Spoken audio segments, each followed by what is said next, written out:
You're watching the Team Nerd Tech Show with your hosts, Tim Gillen and Ruthy Kierlin. Well, hello, nerds. Tim Gillen here, Terrapin Networks, Traverse City, Michigan.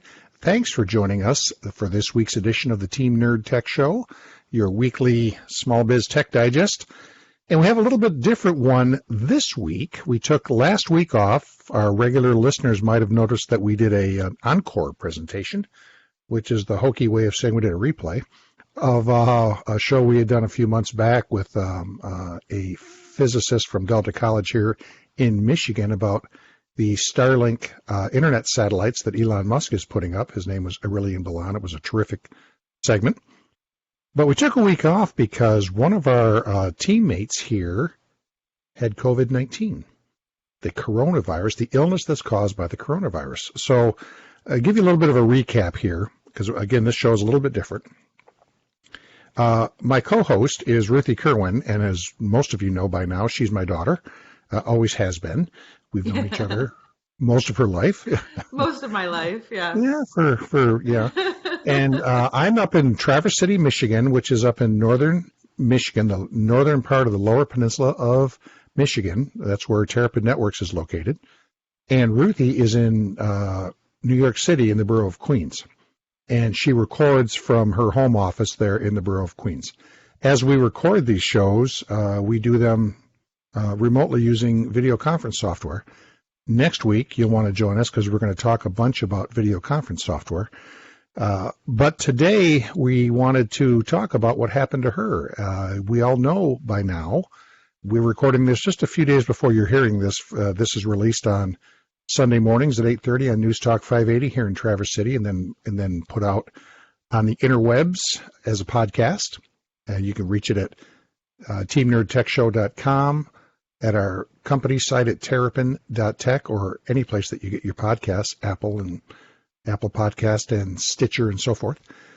But we wanted to talk about, because Ruthy's from that epicenter of New York City, she was one of the folks who actually caught this virus and got pretty sick and is on the mend now, but we thought we'd talk about what she's been through. Now, I'll give you another little piece of background. Ruthy left the city with her two children. Ruthy and her husband are part owners of a pub in Manhattan, up around 59th Street, and it was kind of thought well before this got too crazy that he was going to be awfully busy and needed to work, and so she left with the two kids and joined some friends of theirs who have a house, live up in upstate New York, up by Albany. And just to kind of make it easier for Dad to keep working, because they were putting restrictions on the restaurants, and he was thinking he might need to move to some kind of a delivery model, not people coming in to sit in the pub/restaurant model. So in that time, at some point, she picked it up too. And what she went through and what it's actually like for someone who's been through this disease, what it was like for Ruth, and what she thinks got her through it. So with that big intro, hello, Ruthy. Hello, Dad. I usually call you Tim on this show, but today we can call you Dad, since you're going to be being a little bit more, I think, more low-key. Yeah, a little bit different Tim show. Dad. Yeah, there you go. Hello, Ruth/daughter. So tell us kind of what you went through and how sick you got and what it felt like, and the fear that you had while you were in the middle of it and all that stuff. Well, yeah, I mean, it was, I think like most people, when I thought that I was getting sick, I kind of ignored the fact that I thought I was getting sick. I didn't want it to be true. I kept telling myself I was getting a cold. My doctor told me I might be just getting a cold. It started off with just one night of a fever. That's what my doctor considered was day one for me. But I had a fever of just 99 degrees. That's it. And then the next day I was feeling a lot of chills and aches and fatigue. But again, we thought, this might just be a cold, because you kept hearing about a cough and shortness of breath. And at the time, I didn't have any of that. I just had one day of a fever that never actually came back for the rest of my sickness.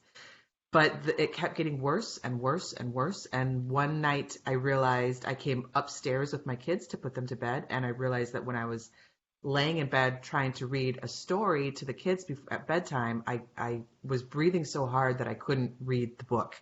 I couldn't read the story. And that was my first, oh crap, I think I might actually have this sickness. Yeah. The next day, it was getting worse. The shortness of breath was getting worse. And whenever I did any sort of activity, walk to the bathroom, walk downstairs, I would have to, as if I had just run a mile, I had to stop and catch my breath. Wow. And then one night it got really, really bad. And even just sitting up to kind of rearrange my pillows made me start panting and trying to catch my breath. And that was a very long night. I don't think I slept longer than probably 30 minutes to an hour at a tops. I kept waking myself up, and I think it's because I couldn't breathe. So as soon as my doctor's office opened the next morning, I called her and I asked her for hydroxychloroquine, which she had been in touch with me up until that point. She had sent me an inhaler, and the inhaler wasn't helping. She had told me to just take some Tylenol and rest and drink a lot of fluids. None of that was helping. I was just getting worse and worse and worse. And so I called her and asked her for this hydroxychloroquine and a Z-Pack, which I had read would help people with COVID. And now at this point, I had not been tested. I couldn't get tested. I was north of Albany, like I said. We're staying with friends on the Watervliet Arsenal. And in order to get tested, we would have had to have an ambulance ride to the hospital. We were told that was up here, that was the only way that you could get tested. There's now a drive-through way to get tested, but at the time, this was even a week ago, I had to have an ambulance ride in order to get a COVID-19 test. So my doctor kind of just prescribed me. She decided that I had COVID just by listening to me breathing, basically. She listened to you breathe over the phone. I remember you saying that. And for our listeners, keep in mind, Ruthy's in upstate New York, a couple hundred miles plus from New York City, and talking to her doctor, her personal doctor, her family doctor. Who was back in Queens, yeah. In Flushing, if I'm not mistaken, right? Mm-hmm. Yeah, she's a Chinese doctor in Flushing. Yeah, right. And very, very good, very active doctor from a standpoint of very active. And, terrific doctor. You've always liked her very much. Mm-hmm. But she listened to your breathing over the phone, and that was how she realized that you couldn't get a breath in. Yeah. And that the inhaler only wasn't if I was laying still and not moving, I was okay. It was if I had to use the bathroom, if I had to sit up to eat, anything like that. That's when I couldn't catch my breath. So the only way that I could be okay was if I was completely prone, like lying there. That was the only thing I could do. Yeah. So did that get a little scary sometimes with the breathing? Did you get a little bit frantic at all? Yeah. No, I don't know if I tried. I tried to stay calm because obviously getting frantic would make it worse. But yeah, your mind is racing, and I didn't know if I had to think about going to the hospital and all of that. My husband's back in New York. He's trying to work. I'm up here with my kids. We're with trusted family friends, but still, what's going to happen with my kids if I have to go to the hospital and I'm leaving them here? And I had the car. We have one car. So how would my husband get up to the hospital? He would have to figure out a way to get out of the city and come up to us because I had taken the car to come up to our friends. No, I'm with the hospital here. Even let him in if he's coming up from the city. Absolutely. Yes. And that's the other thing. So what was the trajectory of this then? So you started feeling a lot worse. She diagnosed you over the phone, and then what? My girlfriend went to the pharmacy and was able to pick it up for me. Thankfully, at that time in New York, last week, which feels like a long time ago, it would have been about 10 days ago, she was able to just go to the local Walgreens and pick it up. The pharmacist was very apprehensive about sending it out because it meant that there was probably a case in the county, and at that time there were only 3 cases in the county. But she was able to just go to the pharmacy and pick it up. About 24 hours after that, Governor Cuomo changed how pharmacies are able to give hydroxychloroquine, and at that point only hospitals could. So I got in right under the wire, unknowns to me at the time, and was able to just get it from a regular pharmacy. But my husband was about 36 hours behind me in sickness, and he was still down in New York City. His doctor did the same thing, diagnosed him over the phone, over the video, told him not to leave the house, to start self-isolating immediately, and tried to send him hydroxychloroquine to our regular pharmacy, and he was unable to get it. And he had to go on a very long and convoluted chase for the next 2.5 days trying to get his hydroxychloroquine as he was getting sicker and sicker and sicker. So it's been interesting the way that the state has responded to the need and the requests for hydroxychloroquine, where I was able to get in just under the wire and access it myself at a local Walgreens. My husband had to have a favor called in to the hospital to have another doctor get the hydroxychloroquine and then send it to a local pharmacy for him. So it was very convoluted for him. And he was only maybe 36 hours behind me in sickness by the time he started feeling shortness of breath and the same kind of symptoms. Mm-hmm. How did the hydroxychloroquine and the Z-Pak, this is a cocktail you kind of take, and a bunch of zinc, if I'm not mistaken. And zinc, too, yep. And a bunch of vitamin C, if I'm not mistaken, right? Also vitamin C. Yeah, that was, my doctor just told me to take as much as I could. She didn't actually prescribe me vitamin C. She did the same with zinc. I had some on hand, and she said, just take as much as you can, try and get a couple 100 milligrams of it into you a day. So that wasn't a part of my actual prescription. With my husband's, it was. So it's been a difference in doctors and how they're treating it. My husband actually had zinc prescribed. I did not. She just said, take as much as you can. But yeah, the cocktail itself was the hydroxychloroquine combined with a Z-Pak. And how did that work when you first started taking it? Did your body react to it? Did you feel better fairly soon? Did you notice It made me very nauseous. Walk us through that. It made me very nauseous, and it gave me a lot of tummy troubles for the first probably 10 to 12 hours. And I couldn't keep any food down. It was very difficult that way. And I was still having shortness of breath, so I was wondering if I had made the wrong decision. But starting the next morning, the shortness of breath was a little bit better. And I started feeling more like there was a pressure on my chest, but it wasn't the panting. I wasn't doing the panting that I had been doing. I could get up and go to the bathroom, and I was feeling out of breath, but it wasn't the frantic trying to catch my breath the way it had been the day before. So it didn't start immediately. I got the hydroxychloroquine in the afternoon, and it took probably until the next morning until I had lost the panting aspect of the shortness. So somewhere around 12 hours, which included some sleep. I'd say about, yeah, exactly. Yeah. Okay. But you were able to sleep a little bit better, too. I was able to sleep much better, yes. And you take a Z-Pak, which is an antibiotic for bacterial infections, but of course this is a virus. Yeah, so that but was it seems to be helpful because what happens as it attacks the lungs, apparently, you get these secondary infections, and that actually adds to the breathing problems. Is that not what's the mindset there? As far as I'm aware, yes. I know that the cough started for me probably a day after I started the hydroxychloroquine, and I called my doctor to see if there was anything that I could do. I hadn't had a cough up until that point. And I called my doctor to see if there was anything I could take on top of the hydroxychloroquine that could help with the cough. And she said, don't even bother with Robitussin or anything like that, because what you're having a cough from is an inflammation aspect. Your lungs the bronchial parts of your lungs are inflamed. It's not a fluid situation. So if you take Robitussin, it's not going to do anything. You need to be taking something that's going to help with the inflammation. So Tylenol actually helped my cough more than possibly Robitussin would have, because I'll be darned. She said my lungs themselves were inflamed, and that was what was causing the coughing and the breathing issues. Have you found as you've come out of this, how would you compare it in lengthwise to a normal flu that wanted to linger? Is it very different that way? It's the so same? Different. It's so different. So my husband, like I said, had the same exact thing. We've both had the flu. We've both had pneumonia. We've both had strep throat. We've had some serious illnesses in the past.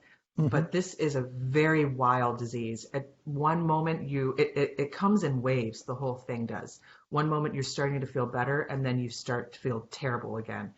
It's affecting different people in different ways. My husband lost his sense of taste and sense of smell. I never lost mine, but my shortness of breath was markedly worse than his. And it feels different. Yes, you do have chills. Yes, you do have fatigue. Yes, you do have all of the kind of like body aches that you would have with a regular flu, but something about it feels very different, and I can't put my finger on it really. How it felt weird. It just was a very different disease, and the way that it came in waves, came and went, was also interesting. Normally you get progressively sicker, you get some medicine, then you get progressively better. This has not been like that. It's a lot of stops and starts. I'll be darned. Yeah. Have you noticed it lingering longer? Now, for example, how are you feeling now? You're all together about 10 days out, if I'm not mistaken, right? I'm a Time-wise? little farther actually. So let's see As we what we've record got. this, at least. As we're recording this, I got the hydroxychloroquine on what would have been like probably day 7 or day 8, and that Okay. was about a week ago. So I'm actually a little farther out than You're that. closer to 14 days, or Exactly, certainly yeah. 12 days. Yeah. So Yeah. how would you And say you're I'm feeling now? I'm feeling much better, but I'm getting waves of tiredness later on in the day that I wasn't getting before I got sick. So I feel like Hmm. that's the last kind of thing. I can breathe better. I don't have any of the issues. I'm not really coughing. I have a slightly runny nose, but that's not bad. I am getting surprised where I'll wake up in the morning and I'll feel totally normal, and then I'm crashing around 2 in the afternoon, and Wow. that's just unusual for me. So what's your thoughts then on this hydroxychloroquine? What's your thoughts on it? We talked about this on a show a few weeks ago. Obviously, it's Yeah. been all over the news. President Trump playing doctor at the press conferences, which he's really not. He's He's recommending it not. as That's a not how I'm as a looking at it at all. no, he's not at all, but as a potential treatment, It's a and therapy, clearly yeah. as a therapy, and clearly doctors are thinking the same way. I don't think they're doing it because President Trump told them to from the press conference, but Of course not. so clearly medical professionals are thinking there's something to this. And it's hard to have any testing. It's kind of hard to do 6 months worth of double-blind testing and then a 2-month peer-reviewed journal on a virus that was unknown to the planet about 4 months ago. That's kind of hard to do. Had not presented itself in humans until December that we know of, maybe November, probably December. So it's awfully new to our species. But all that being said, what's your thoughts here on the hydroxychloroquine, and how much of an effect do you think it had for you? I have a lot of thoughts on hydroxychloroquine. I do believe beyond a shadow of a doubt that hydroxychloroquine completely saved me. I think that had I continued going the way that I was, I would have had to call an ambulance. I would have had to go to the hospital. I would have had to Hmm. have, I'm not sure if I would have needed to be vented or anything, but I think I Right. would have absolutely gone to the hospital and potentially taken that spot and that amount of care at the hospital from somebody who probably was a little bit more serious than me, who needed it. Sure. So the fact that I was able to access it and have it and recover at home without having to call on any more medical professionals than my actual doctor, I feel extremely blessed and extremely lucky and very, very, very lucky that I Yeah. was able to Yeah. do that and recover at home, that we could get it at the pharmacy, bring it home, and take care of myself that way. I feel very passionately about this drug because I know how I felt. I know how healthy of a person that I am when I got sick, and I know how bad the virus took me down. From the time that I thought that I had this cold, it was overnight when the shortness of breath started, and it got bad very fast. Yeah. I was able to access it, and I do think that it 100% saved me. It turned my corner, so to say, of the virus Yeah. very quickly, and I was able to start getting better very quickly. The fact that I can just sometimes I keep just taking breaths just because I know that I can, because I remember what it felt like Yeah. last week when I couldn't, and My when it goodness. hurts so badly and able to do that, I'll just it just feels so good to be able to breathe. In that moment, nothing is more important than breathing, and Yeah. the hydroxychloroquine was able to give me that back. I don't know how it worked. It's a cheap malaria drug that's been around since the 1950s. I don't understand virology or anything enough to understand how that affected my body, but I do know that within those 12 hours, I had started to flip from what was potentially an extremely serious situation to being able to take care of myself at home and start recovering at home. And so when I saw what my husband had to go through in order to get it, all the hoops he had to jump through, and then he had the exact same experience as me. It took him about 12 hours. And then maybe 3 days later, he could take a deep breath without it actually being super painful. He had to jump through a lot of hoops to get it, but it still had the exact same effect on him.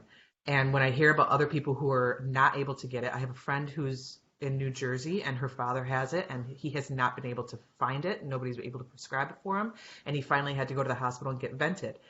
They've been trying. They tried for 5 or 6 days to get their hands on hydroxychloroquine, and they were unable to because the government of New Jersey is similar to what's happening in Michigan, similar to what's happening to New York. They're putting a lot of restrictions on who can access it and how can access Right. it, and saying that it's only available in hospitals and all these sorts of things, which is a waste of resources as far as I'm Well, concerned. it certainly seemed like it. The whole point of it maybe is to keep you out of the hospital. Exactly. And That's what everything I I'm would reading, think.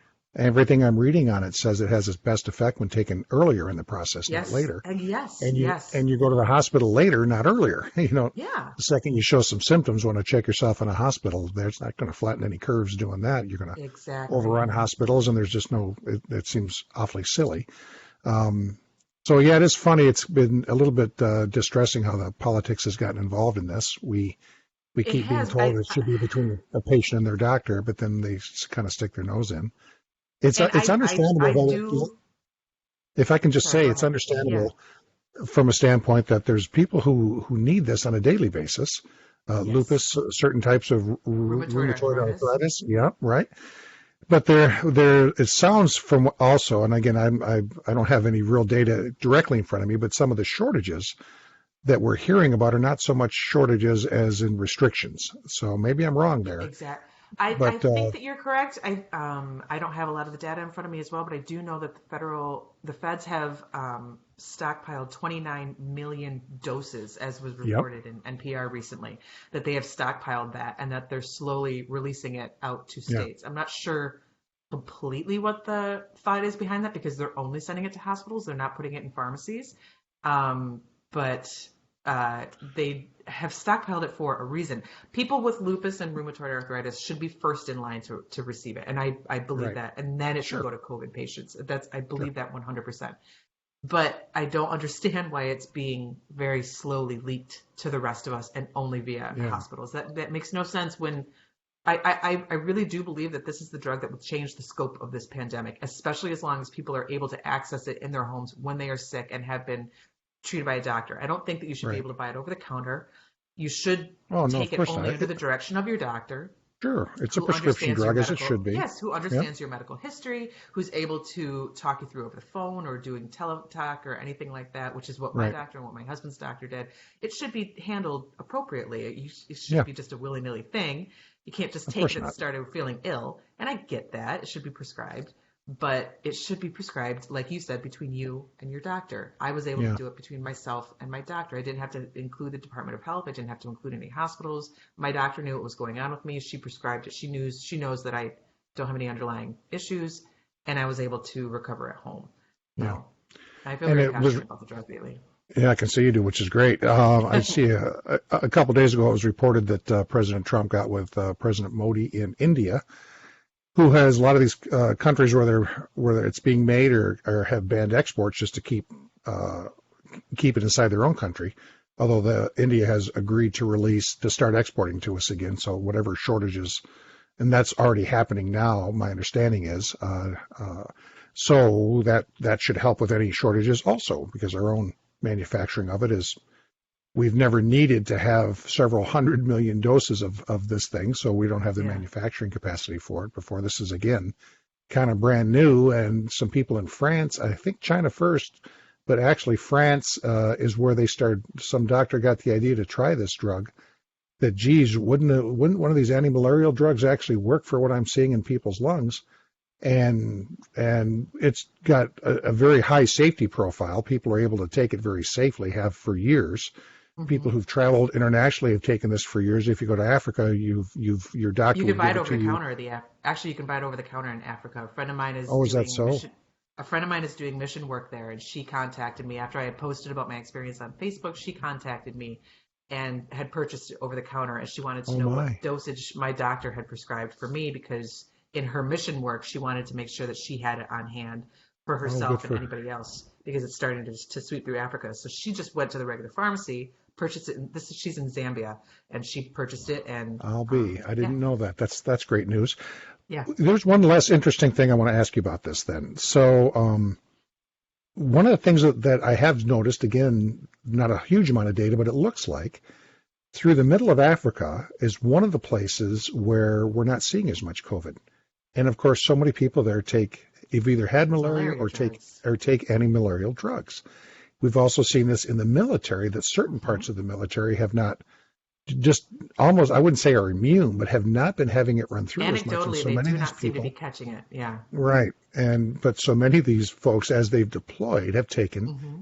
anti-malarial drugs. Do you think there's something to that? I mean, again, you and I now are just spitballing here. We don't have Now any we're data just to go throwing on. out ideas, but yes, Right. I mean, like I say, I'm staying on a military base at the moment, and that has anecdotally been the conversation here, is that the guys who have been deployed, who typically are my age, so I'm not sure how that has changed the Right. drugs, because younger Marines are catching this, but Yeah, that's true. older Yeah. Marines who are about my age, who are like mid to late 30s, early 40s, who would have deployed to Afghanistan and Iraq when we were probably in our mid-20s, had taken these drugs, and they're not having the same they're not catching it as easily. Wow. Now, they mean that they're asymptomatic, but and they are actually catching it, and there's something to be said about that. But yeah, anecdotally, none Right. of the Marines who are my age who have deployed, and actually I do know some people who are in the Army as well who have said the same thing, have not been able to catch it. And these are people who were deployed to Afghanistan and Iraq